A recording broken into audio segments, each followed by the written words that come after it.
Nous sommes rendus à la 11e capsule, extraite de mon livre Spark and Fly, les 5 piliers pour prendre le contrôle de votre santé. Donc aujourd'hui, la question, c'est quoi le rapport idéal d'oméga 6 versus oméga 3 pour maintenir un bon équilibre dynamique et pour maintenir une bonne santé? Donc voilà. Avant, j'aimerais ça vous parler que vous avez sûrement remarqué que depuis quelques années, il y a une popularité qui s'est établie avec les oméga 3. Vous avez sûrement déjà entendu parler des fameux oméga 3, les acides gras essentiels. Donc, ça a monté en popularité et vous savez que l'industrie agroalimentaire le sait, donc ils incluent les oméga 3 un petit peu partout, dans les aliments même transformés.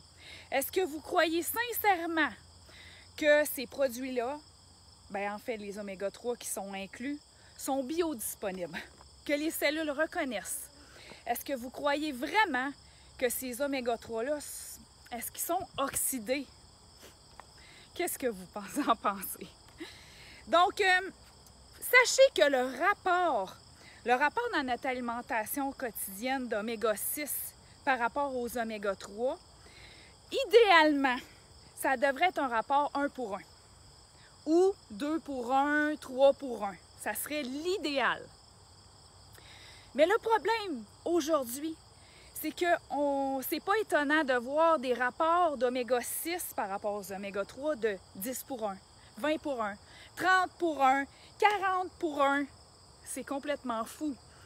Et ce qui arrive avec ça, c'est que si vous avez trop d'oméga 6 par rapport aux oméga 3, mais là, vous allez, écoutez bien, vous allez synthétiser en fait le surplus d'oméga 6 qui est consommé. Il synthétise en prostaglandines de guerre qu'on appelle. Bon, retenez les PGE2, les prostaglandines de guerre.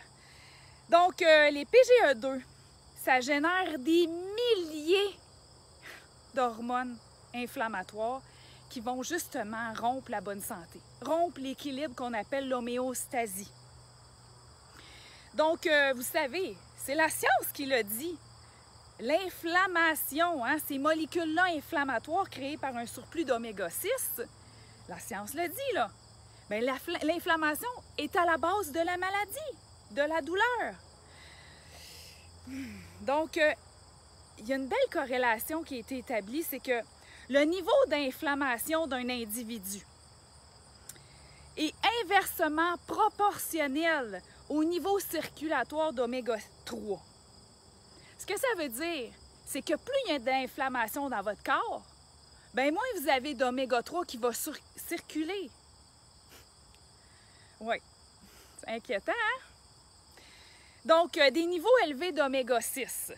Regardez ce que ça peut faire. Des maladies cardiovasculaires, des cancers, des maladies inflammatoires, des maladies auto-immunes, des allergies, des diminutions de performance sportive. Si vous voulez performer, puis vous retrouvez avec un rapport d'oméga 6 plus élevé, ça ne fonctionne pas. Ensuite, la dépression.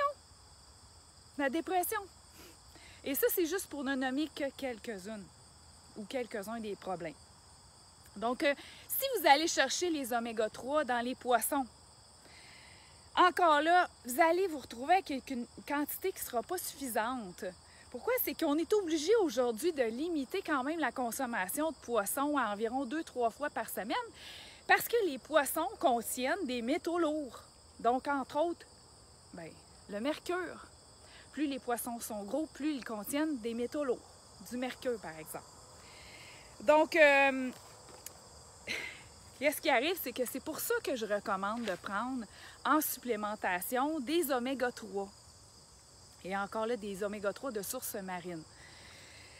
Comme ça, vous allez vraiment amener un équilibre oméga 6 versus oméga 3. Vous mettez toutes les chances de votre côté. Donc, pour moi, un programme nutritionnel n'est pas complet s'il ne contient pas des oméga 3. Donc, ça va être important que ça vienne de petits poissons, surtout, qui vient de mer froide, que ça contient un équilibre d'acides gras essentiels, les acides gras comme le EPA, DHA, Aussi, avec une certification sans métaux lourds. Ça, c'est très important, OK? Je vous avertis. Ce qui arrive, c'est qu'il y a beaucoup de compagnies vont dire, par exemple, sur leur bouteille, sans métaux lourds. Mais c'est selon leurs standards à eux. Est-ce que c'est des standards? Posez-vous la question. Est-ce que c'est des standards vraiment élevés? Est-ce que c'est dans les plus hauts? Des plus hautes certifications? Est-ce que c'est évalué par des tierces parties? Donc, c'est important à considérer. Puis quand vous choisissez justement de vous supplémenter, ben vous voulez surtout pas avoir ces ennemis-là qui est le mercure, le plomb, l'aluminium, l'arsenic dans votre corps parce que ça va s'accrocher à vos cellules. Le mercure s'accroche à nos cellules et crée une asphyxie des cellules. Est-ce que vous voulez vraiment ça? Donc, les métaux lourds, c'est vraiment des ennemis. C'est vraiment des ennemis parce que, bon, c'était en lien avec plusieurs maladies du cerveau, dont l'Alzheimer, des pertes de mémoire, l'autisme, etc. Donc, voilà ma capsule aujourd'hui. Et j'aimerais ça, la prochaine fois, vous parler, entre autres, où vous pouvez trouver les meilleurs suppléments. Mais j'aimerais vous parler la prochaine fois de la plupart des suppléments. Il y a tellement de suppléments que c'est comme de la ferraille dans notre corps. Donc voilà, je vous souhaite une super belle journée. Mon rôle, c'est vraiment de vous accompagner à optimiser votre énergie et votre confiance face à votre avenir. Mon nom, c'est Isabelle Paquette, je suis naturopathe, ostéopathe, conférencière, auteure. Donc voilà, je vous souhaite une magnifique journée. Spark and Fly est là pour propager l'épidémie de Gens Santé à tous les niveaux. Bye bye, bonne santé!